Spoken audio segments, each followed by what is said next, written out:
Baik, perkenalkan nama saya Ian Kurniawan. Saya dari Fakultas Informatika dengan NIM 11S24020. Jadi pada video kali ini saya akan menjelaskan praktikum kami yang praktikum kami mengenai manajemen proses Linux. Nah, di sini kami mengerjakannya eh, sudah dengan kelompok yaitu Stevi, Ian, dan Johanna. Tujuannya itu adalah untuk mengetahui apa sih yang terjadi ketika proses Linux ini dijalankan. Nah, yang pertama yaitu adalah masuk ke yang pertama adalah sebagai berikut. Nah, itu pemrograman cetak bit versi. Nah, untuk ini langsung saya tunjukkan saja di Ubuntu. Oke, lalu mengetikkan nano nano cetak bit .c. Oke, berikut adalah code-nya.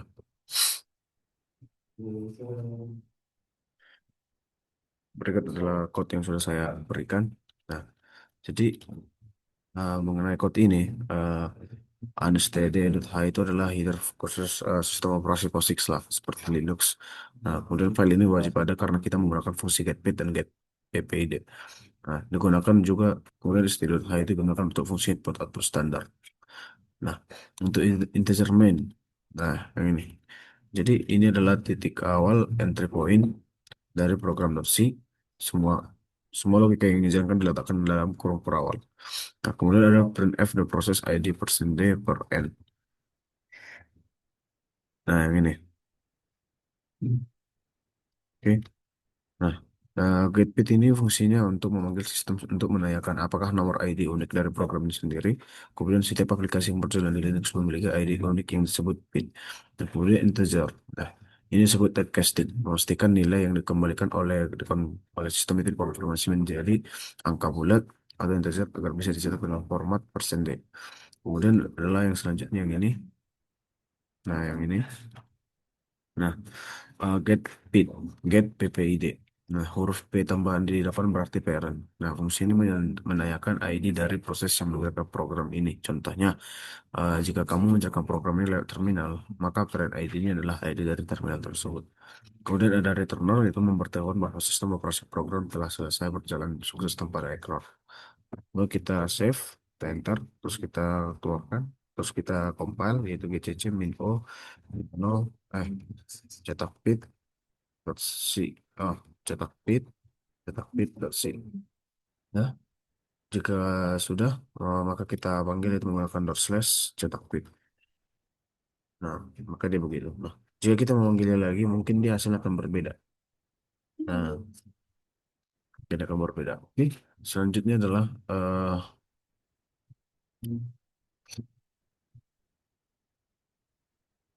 oke, selanjutnya adalah tentang ini sistem C. Oke, mungkin saya akan jelaskannya di Ubuntu ini lagi. Oke, mungkin saya akan langsung buka saja nano cetak bit. Ah, nano system.c. Nah, nah ini dia. Untuk penjelasannya sebagai berikut. Nah, logikanya yaitu ada include stdlib.h. Nah, baris ini sangat penting karena fungsi sistem itu didefinisikan di dalam library. Nah, tanpa library ini, program tidak akan mengenali perintah untuk mengakses terminal. Nah, kemudian std.h itu untuk input output seperti printf. Kemudian ada integer main, yaitu fungsi utama tempat eksekusi program dimulai. Nah, kemudian ada print running flash with system. Nah, nah yang ini. Program mencetak pesan ke layar. Gunanya itu adalah program mencetak pesan ke layar sebagai indikator bahwa proses pemanggilan perintah sistem akan segera dimulai. Nah, kemudian selanjutnya ada ini sistem PS main AX more. Nah, ini adalah bagian inti dari program tersebut. Nah, jadi fungsi sistem ini akan menghentikan sementara program si Anda, kemudian membuka shell terminal dan menjalankan perintah di dalamnya. Yaitu PSMin AX ini perintah digunakan untuk melihat semua proses yang sedang berjalan dalam sistem Linux, baik yang memiliki terminal kontrol maupun yang tidak. Kemudian pipe more. Nah, simbol pipe ini digunakan untuk meneruskan hasil dari PS ke perintah more. Nah, ini berguna agar daftar proses yang sangat panjang bisa ditampilkan per halaman, tidak langsung hilang ke atas. Kemudian ada printf per n, printf down per n. Nah, setelah terminal selesai dijalankan, kendali dikembalikan ke program C dan pesan down akan dicetak. Nah, jadi kesimpulannya adalah secara sederhana program ini bertindak sebagai jembatan yang memungkinkan kode C. Saya memerintahkan sistem operasi untuk menjalankan tugas-tugas administratif yang biasanya diketik manual di terminal. Oke, save, kita keluarkan, terus kita compile gcc min o sistem sistem.c. Oke, terus kita panggil slash system ya. Nah, ini adalah proses-prosesnya yang muncul di terminal tadi. Terus kita enter sampai dia selesai. Oke, enter, tekan enter saja. Nah, inilah dia. Nah, oke. Nah, more.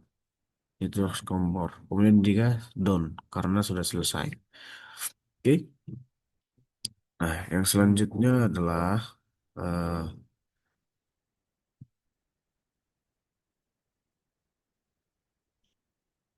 nah yang ini exec exec lp ya, exec lp. Oke. Ini untuk kodenya itu yang pertama nano exec lp.c.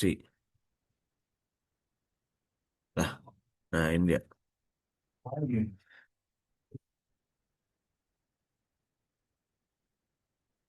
Berbeda dengan sistem berbeda dengan sistem. Nah, fungsi dari keluarga exec ini bekerja dengan cara mengganti proses yang sedang berjalan dengan proses baru.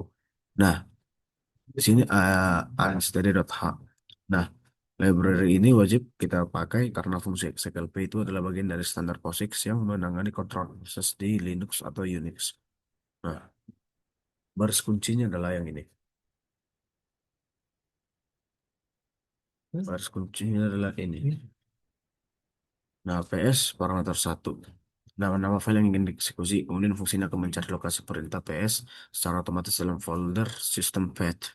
Kemudian ada PS parameter 2 yaitu cara konvensi, argumen pertama lalu nama program itu sendiri. Kemudian min AXL itu argumen atau opsi untuk perintah PS. Kemudian null itu adalah penanda bahwa daftar argumen sudah berakhir. Nah, perbedaan kenapa printf down per enter gitu? Nah, ini. Ya, itu karena ketika kita menjalankan code ini, kita akan sadar sesuatu dengan ini text down tidak akan pernah terjadi lain. Mengapa? Ya support system tadi, yaitu membuat proses anak menunggu sampai selesai lalu kembali ke program utama Anda. Nah, sedangkan sifat XLP itu gambarannya seperti kerasukan lah. Jadi program saya itu yang sedang berjalan itu dihapus dari memori dan digantikan sepenuhnya oleh program PS. Nah, karena program aslinya sudah hilang, baris printf, load per n itu terhapus sebelum sempat dijalankan. Oke.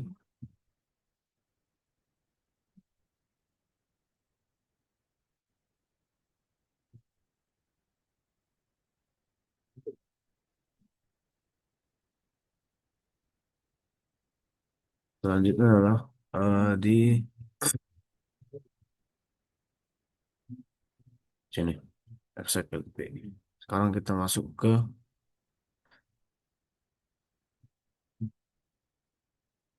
fork. Oh ya, belum saya panggil tadi ya.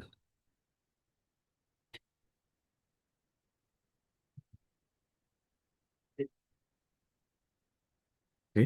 Ini kita kontrol O, ntar kita kontrol X. Kemudian kita panggil GCC, min O, exec, LP, exec, LP.c. Oke, kita terus kita panggil yaitu dot slash exec, LP.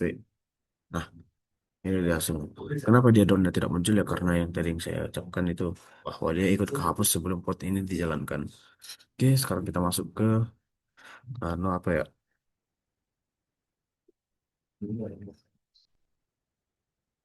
Oke, yaitu fork underscore 3.c. Penjelasannya akan saya jelaskan ketika saya membukanya di Ubuntu ini. Oke, nano fork underscore 3.c. Nah, ini dia. Oke, nah, Jadi fork underscore tiga ini adalah cukup kompleks karena membahas tentang proses cloning lah, penggantian proses. Nah, program ini menunjukkan bagaimana satu program bisa membelah diri menjadi dua proses yang berjalan secara bersamaan. Oke. Nah, di sini kita mempunyai header dan library baru, yaitu include sys/types.h. Nah, digunakan untuk definisi tipe data khusus sistem operasi seperti PIT. Nah, meskipun di kode ini kita menggunakan integer untuk menampung PIT. Kemudian ada include unstd.h, yaitu untuk fungsi for, get PIT, dan get PPID. Nah, memahami fungsi Courtois ya. Kemudian baris paling krusial di sini adalah PIT sama dengan fork. Nah, ini dia kuncinya. PIT sama dengan fork. Oke. Nah, ketika bersindeks eksekusi, sistem operasi membuat salinan persis dari program tersebut. Ya, satu menjadi parent, kemudian satu menjadi child. Nah, setelah fork, variabel PIT akan memiliki nilai yang berbeda dari masing-masing proses. Dan di proses child, nilai PIT adalah nol, dan nilai parent, nilai PIT, di proses parent, nilai PIT adalah nomor PIT si anak. Nah, kemudian ada if else. Oke, logika persamaan yaitu if else. Nah, jadi program ini menggunakan nilai PIT tersebut untuk membedakan tugas antara orang tua dan anak. Block if PIT sama dengan 0 yaitu proses anak. Yang mencetak this is the child process. Get PIT-nya akan menampilkan ID dirinya dan get PPID-nya akan menampilkan ID orang tuanya. Sama dengan PIT main proses lah yang di code pertama tadi. Kemudian block else yaitu proses orang tua mencetak this is the parent process. Variable variable PIT di sini akan berisi angka PIT anak dan bukan O. Nah, jadi eh get PIT ini adalah ID dirinya sendiri sama dengan PIT awal. Apa sih bedanya dengan code sebelumnya? Nah, jika pada code sklp.c itu program lama hilang dan diganti program baru. Nah, pada fork 3.slash.c ini eh, kedua proses parent dan child berjalan bersamaan. Keduanya memiliki memori yang terpisah sehingga perubahan variabel di anak tidak mempengaruhi orang tua. Nah, eh, ini adalah berdasar bagaimana server seperti web server itu menangani banyak pengguna sekaligus, tetapi setiap ada pengguna baru, server melakukan fork untuk melayani mereka. Oke. Nah, yang selanjutnya adalah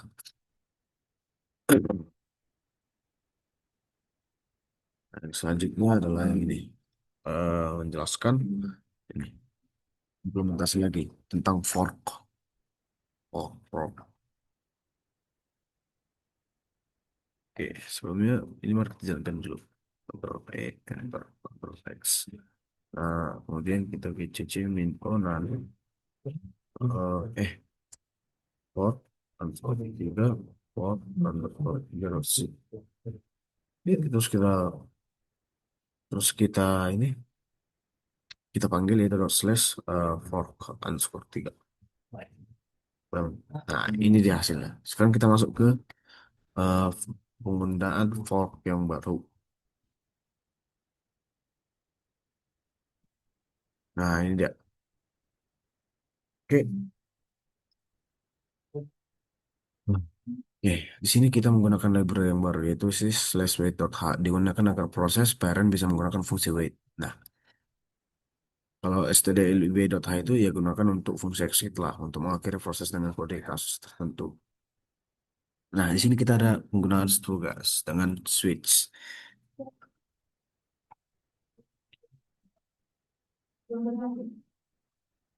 Ya.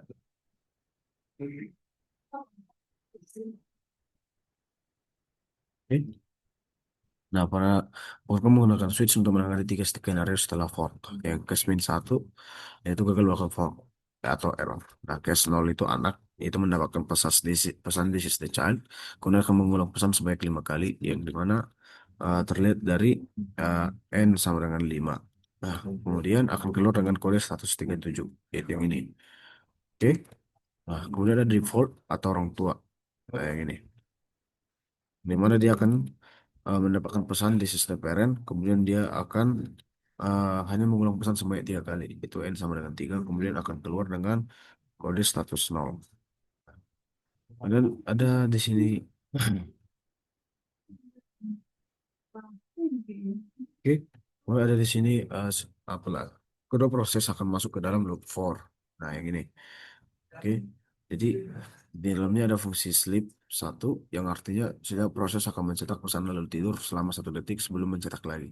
Nah, ini dilakukan agar kita bisa melihat kedua proses berjalan secara bergantian di terminal. Selanjutnya kita masuk lagi ke, oke, itu sinkronisasi dengan wait. Nah, inilah bagian terpenting di eh, ya di sini. Nah, jadi if pair tentang satu dengan nol itu hanya diajarkan oleh parent, di mana child bit ya yang ini child bit wait stateful itu peran akan berfungsi atau fuse di baris ini dan menunggu sampai child benar-benar selesai. Kemudian wife ini, nah itu eh, setelah child selesai, peran memeriksa apakah child keluar secara normal. Kemudian ada, nah yang ini. Nah, peran akan mengambil code keluar dari si child. Kemudian dalam kode ini jika child selesai, peran akan mencetak bahwa child keluar dengan kode 37. Nah, jadi kesimpulannya itu adalah menggunakan peran child sinkronisasi tanpa fungsi wait. Peran mungkin akan selesai lebih dahulu dan meninggalkan child menjadi orphan process. Dengan wait, peran memastikan dia bertanggung jawab memantau hasil kerja anaknya sampai tuntas. Nah, selanjutnya mari kita compile. Ctrl O, Enter, Ctrl X. Itu manggilnya GCC min O fork ya fork fork dot C. Terus kita panggil itu menggunakan dot slash fork. Nah, sini ya programnya berjalan. Kemudian dia, kenapa dia nggak sekaligus keluar seperti yang tadi? Ya karena di sini dia menggunakan sleep satu. Jadi dia berhenti selama 1 detik untuk kita mengetahui proses yang sudah terjadi. Nah, dia juga keluar dengan code 37 dan dia memunculkan eh eh, bit bitnya yaitu 45408. Oke, sekarang kita masuk ke yang selanjutnya yaitu yang warna 6.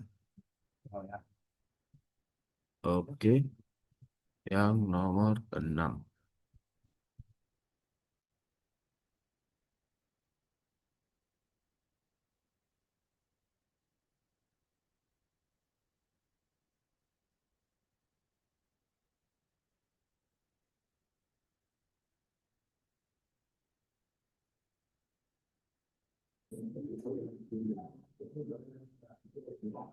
Oke, maaf. Sekarang kita masuk ke nomor 9 yaitu jam bilet si. Karena nomor 6 tadi yang fork itu sudah saya jelaskan. Oke, kita masuk ke Ubuntu-nya, screen, panggil lah. Sekarang dia masuk ke nano jam bilet si. Ini code-nya simple ya. Ya, code ini simple. Jadi ini membahas tentang fenomena unik lah dalam manajemen proses Linux yang disebut zombie proses. Nah, program ini sengaja dirancang untuk menciptakan kondisi tersebut agar bisa memahaminya. Nah, strukt code itu pitfork. Nah, yang ini pitfork itu program membelah diri menjadi dua yaitu parent dan child seperti yang saya jelaskan tadi. Kemudian ada eh, ini. Nah, block X proses child yaitu proses anak langsung menjalankan exit nol, artinya si anak langsung selesai tugasnya sesaat setelah ia lahir. Nah, kemudian ada blok if bit lebih besar sama dengan nol, lebih besar dari nol atau proses parent, dimana proses orang tua menjalankan sleep 60. Yang artinya si orang tua akan tertidur atau diam selama 60 detik tanpa melakukan apapun. Nah, jadi apa sih itu zombie proses? Nah, di dalam proses sistem operasi Linux, nah ketika sebuah proses anak child mati atau selesai, ia tidak langsung menghilang sepenuhnya dari sistem. Nah, ia akan meninggalkan sedikit informasi seperti status keluar dan penggunaan CPU lah. Dan di dalam proses sistem agar bisa dibaca oleh orang tuanya. Dan kondisi zombie terjadi karena si anak sudah mati, exit now, kemudian si orang tua masih hidup tetapi sibuk atau tidur, sleep 60, dan belum memanggil fungsi wake. Nah, karena orang tua belum memanggil wait. Nah, sistem operasi ini nggak berani menghapus data si anak dari tabel proses. Nah, si anak ini menjadi mayat hidup lah atau zombie. Itulah mengapa disebut zombie proses. Nah, gimana sih cara membuktikan zombinya? Nah, sekarang kita jalankan programnya. Oke, kita kontrol. Kita jalankan zombie.c. Oke, kita jalankan zombie. Nah, dia kosong kan. Terus kita buka terminal baru.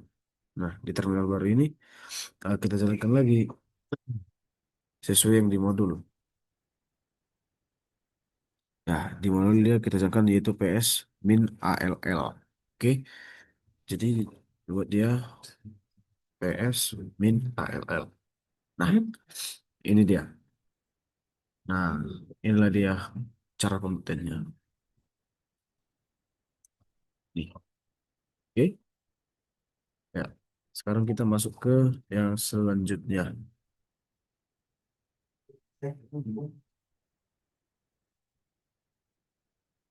Oke, karena dia zombie tadi jadi dia nge-stuck di situ. Kita buka di terminal baru aja.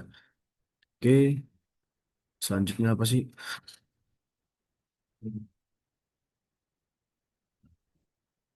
Selanjutnya kita ke tugas program, yaitu tentang eh, membuat sebuah program untuk mengumpulkan data menggunakan algoritma insertion sort, kemudian kita namakan sebagai child process isort.c, kemudian kita kompilasi program untuk menghasilkan berkas tereksekusi atau executable file, yaitu child process sort.out. Nah, proses ini akan kita gunakan sebagai proses anak. Nah, penjelasannya mungkin akan sebagai berikut. Nano, nano, child process. Child process resort dot c. Nah, ini dia. Ini, jadi fungsi is insertion sort. Nah, jadi fungsi ini bertujuan untuk mengumpulkan angka di dalam array. Cara kerjanya mirip seperti kita merapikan kartu remi di tangan lah. Di mana for, nah di mana for ini berjalan dari elemen kedua hingga elemen terakhir, kemudian variabel ki itu menyimpan nilai elemen yang sedang kita sisipkan ke posisi yang benar. Nah, kemudian loop file itu membandingkan ki dengan elemen-elemen di sebelah kirinya. Nah, jika elemen di kiri lebih besar, maka elemen tersebut akan digeser ke kanan untuk memberikan ruang. Nah, kemudian penempatannya itu setelah menemukan posisi yang tepat, ki akan diletakkan di sana. Nah, untuk fungsinya ya yang ini input jumlah. Nah, program meminta input n untuk menentukan berapa banyak angka yang akan dimasukkan. Dan deklarasi array eh, yaitu integer ker array n itu membuat wadah untuk menyimpan angka-angka tersebut. Kemudian input elemen menggunakan scanf. Oh maaf, ternyata oh itu tunjukkan India. Nah, ini dia untuk fungsi mainnya.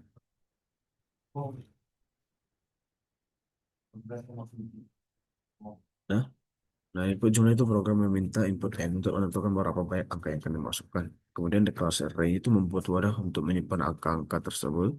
Kemudian menggunakan scanf di dalam loop untuk mengambil langkah angka satu persatu dari pengguna. Kemudian proses memanggil fungsi insertion sort R. Kemudian output mencetak isi array yang sudah rapi terurut ke layar. Nah,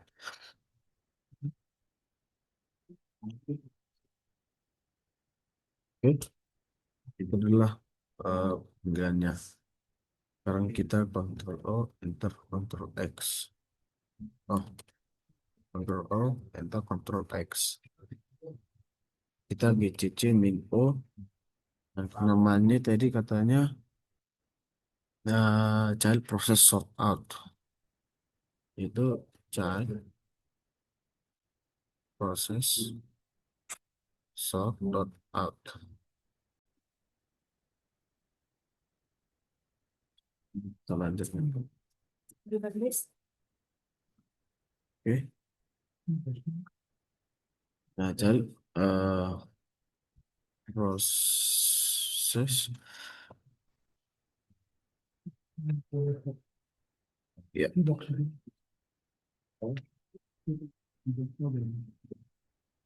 child score process dot isort dot c. Udah, terus kita panggil dot slash child process dot iris. Salah salah. Kita panggil lagi ulang. Itu C. Ini lupa kita buat T ya. Oke. Enter kemudian di C min. Ini kita dot slash ice. Juga salah. Oke. Lalu kita panggil dot slash child process sort dot out. Nah, jumlah yang digunakan kita buat 5. Oke, kita buatlah 6, 3, 2, 1, 8. Indah diurutkan. Oke, berarti dia berhasil. Nah, sekarang kita masuk ke program yang kedua. Oke, nah program yang kedua itu buatlah proses induk yang bertujuan untuk membuat mengeksekusi proses anak pada nomor satu di atas. Kemudian diberikan nama program Anda seperti parent process.c. Oke, oke, mari kita buka dia. Oke, mari kita pakai yaitu nano parent process.c. Oke, nah di sini dia akan memang cukup panjang. Ya, nah, oke. Nah, jadi code ini adalah tahap final lah yang menggabungkan semua konsep yang kita pelajari mulai dari input output file, forking, exec, dan waiting lah. Nah, program ini kita buat untuk bekerja sama dengan program pengurutan seperti yang child process instruction tadi yang sudah dikompil menjadi child process sort out. Nah, berikut adalah jelasan outputnya lah, alurnya.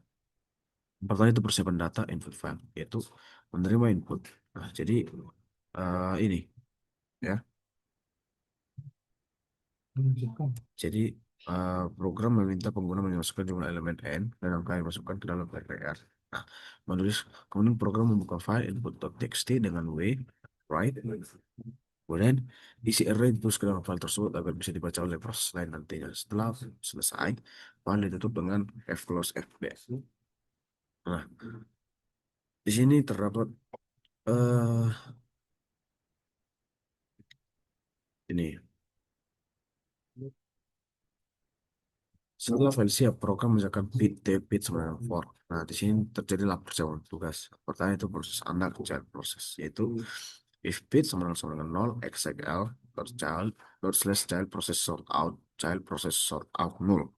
Nah, errornya itu gagal menjalankan proses anak exit 1. Nah, artinya execl ini adalah proses anak lah, tidak menjalankan proses anak, tidak menjalankan kode sorter sendiri. Nah, ia memanggil program eksternal yang sudah menjadi child process sort out, kemudian untuk mengambil alih tugasnya. Kemudian program luar tersebut itu kemungkinan besar akan membaca data dari input teks TXT yang baru saja dibuat oleh seorang tua. Nah, kemudian ada proses orang tuanya yaitu else if. Else if bit lebih besar dari 0, wait 0, print f proses anak selesai, wait 0. Si orang tua tidak langsung berhenti. Ia berhenti sejenak untuk menunggu si anak selesai mengurutkan data. Setelah si anak selesai, proses XML berakhir, barulah orang tua mencetak kalimat proses anak selesai dan program benar-benar berakhir. Jadi singkatnya itu orang tua itu saya terima input user lah, saya catat di kertas, yaitu input txt tadi. Kemudian orang tua saya panggil anak for. Menurut anak, saya ganti identitas jadi ahli sortir, SQL, dan baca kertas tadi. Nah, jadi saya tua ini, saya tunggu sampai anak beres atau wait, kemudian selesai. Oke, akan panggil last. Tiga. Oke, di situ GCC min O.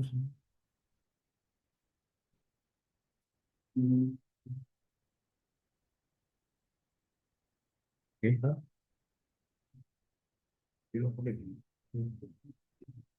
GCC min O child process child sort out. Kita compile dulu yang tadi yang pertama, kemudian kita compile lagi yang ini. Jadi itu adalah caranya. Child process sort out child proses, child proses, resort. Eh, ah, so,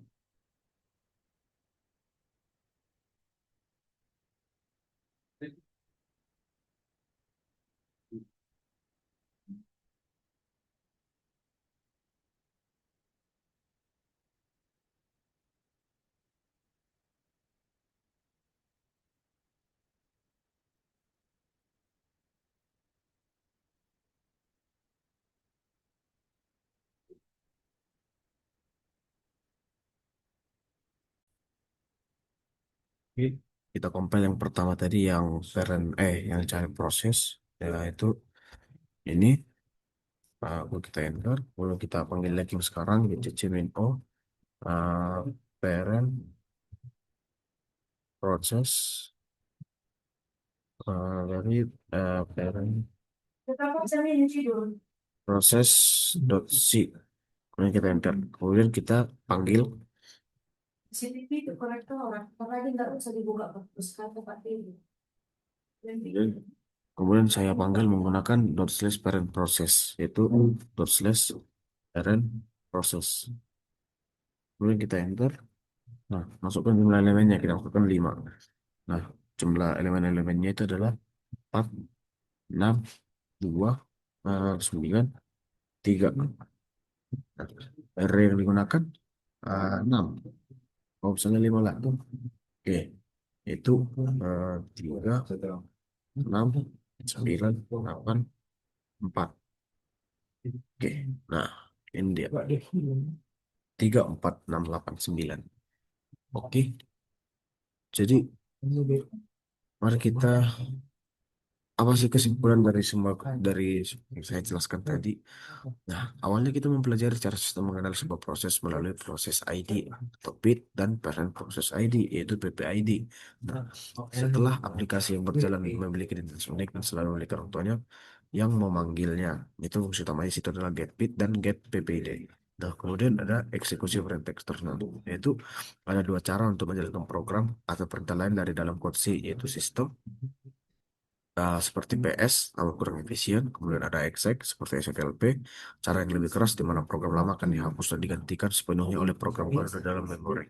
Kemudian ada mekanisme forking atau penggandaan.